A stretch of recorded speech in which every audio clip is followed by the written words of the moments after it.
Hello everyone, welcome back to the channel. If you're new, my name is Brendan and here we teach that you can manifest anything if you can believe.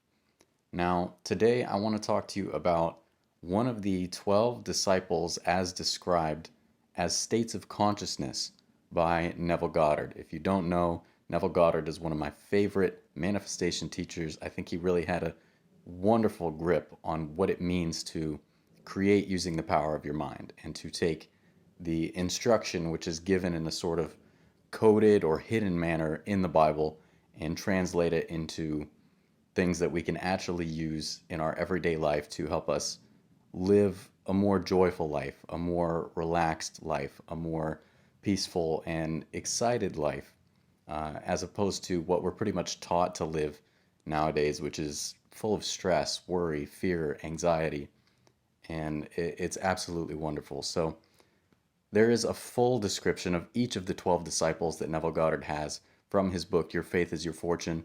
Leave a comment down below if you'd like me to do a reading of it sometime, because it really is powerful.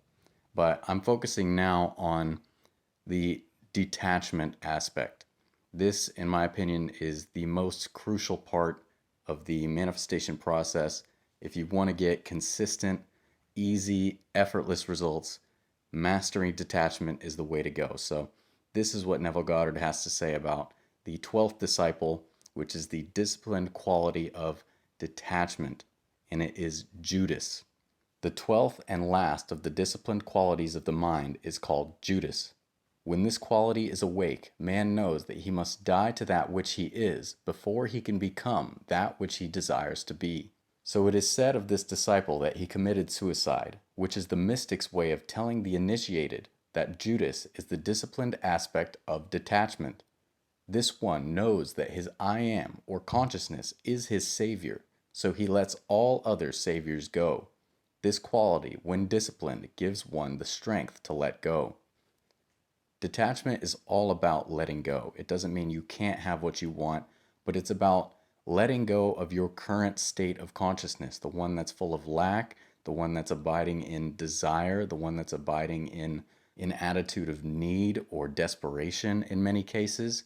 It's letting go of these thoughts, these ways of thinking, feeling, being, imagining, and allowing yourself to assume that you already are that which you desire to be, which means that there's no struggle, there's no need to search for how it's going to happen, no need to search for when it's going to happen or wonder if it's going to happen. You don't allow the mind to abide in fear, worry, doubt, impatience. As you know, these are the four biggest blocks to manifestation we directly address in the Manifestation Mastery System. If you want to check that out, of course, I'll leave a link in the pinned comment and the description. But this is what allows you to let go. This aspect of detachment is what allows you to let go not of your desire. You can have what you want or even better, but to let go of your former state of being, literally committing suicide in the mystic way. You are dying to that which you formerly were so that you can abide in the relaxation that you would have if your desire were fulfilled, if those bills were paid, if you had that relationship, that job, that home, that car, whatever it is. You abide in that state of mind.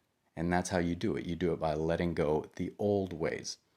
Neville continues, the man who has called Judas into being has learned how to take his attention away from problems or limitations and to place it upon that which is the solution, also known as his Savior.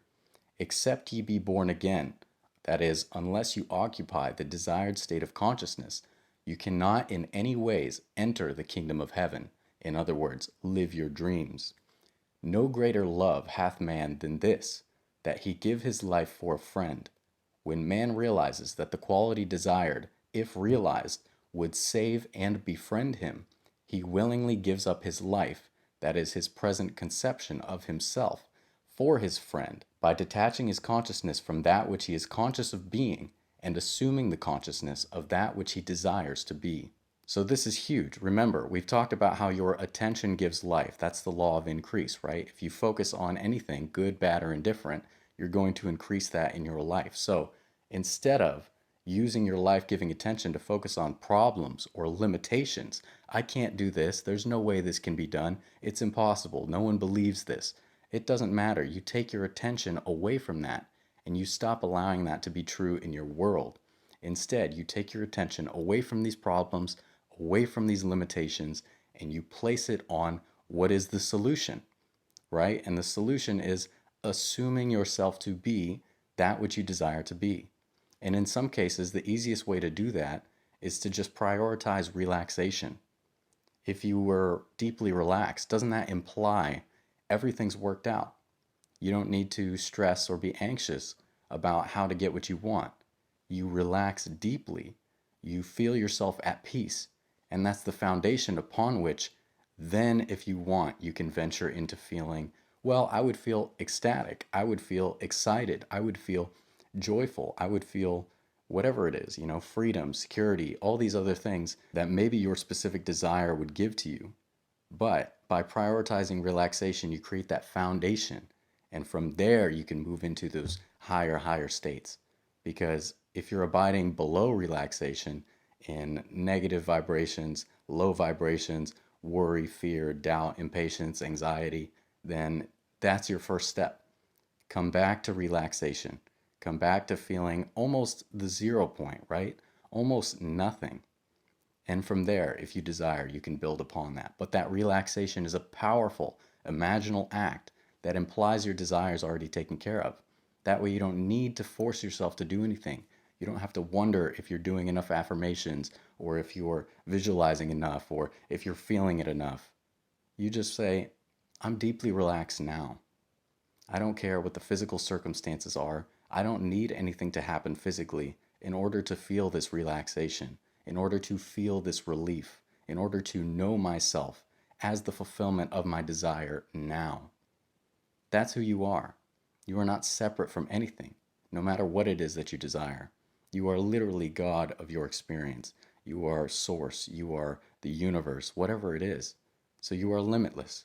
So as Neville said, take your attention away from these problems, away from these limitations, and place it upon the solution, which in an easy and effortless way, it can be relaxation. Take deep breaths, do EFT tapping to regulate your emotions, whatever you have to do. Simply relax and allow it to come to you. Neville continues, Judas, the one whom the world in its ignorance has blackened, will, when man awakes from his undisciplined state, be placed on high, for God is love, and no greater love has a man than this, that he lay down his life for a friend. Until man lets go of that which he is now conscious of being, he will not become that which he desires to be, and Judas is the one who accomplishes this through suicide or detachment. So the question is, are you willing to detach? Are you willing to lay down your life? That is, give up your present concept of self, give up your present ideas of what you need to think about, of trying to force something to happen, trying to watch video after video, looking for the secret of how you can finally get what you want, or how you can speed up the process, or what you're doing wrong. Can you give all that up to recognize that you already are what you want, and the only reason you do not see it is because you struggle to believe it. You're not allowing it to be so. This is a process of allowing, okay? It's not a process of forcing, of searching, of seeking. Stop seeking. You found it. It makes no sense to seek that which you already are. It's here now. So what can you do? Enjoy yourself. Find a way to enjoy yourself in the present moment. Give thanks for what already is, big or small. Allow your life-giving attention to be placed on something that's already wonderful, and more wonderful things shall be added unto you. That's the nature of this world. That's the nature of consciousness, creating that which is in the mind.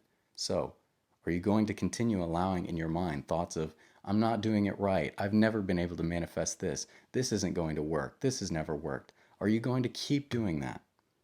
You have to realize that every time you're doing that, you are looking back. You are not allowing the old self to die. You're too attached. Detach yourself. Let that old self die. Recognize these old patterns of thinking and instead assume now. It's already done, so I can relax. It's already done, so I can feel that relief. It's already done, so there's no need to search. There's no need to worry. There's no need to fear. So I'm sure you found this helpful. As always, thank you so much for watching. I love you all very much, and I will see you next time. Take care.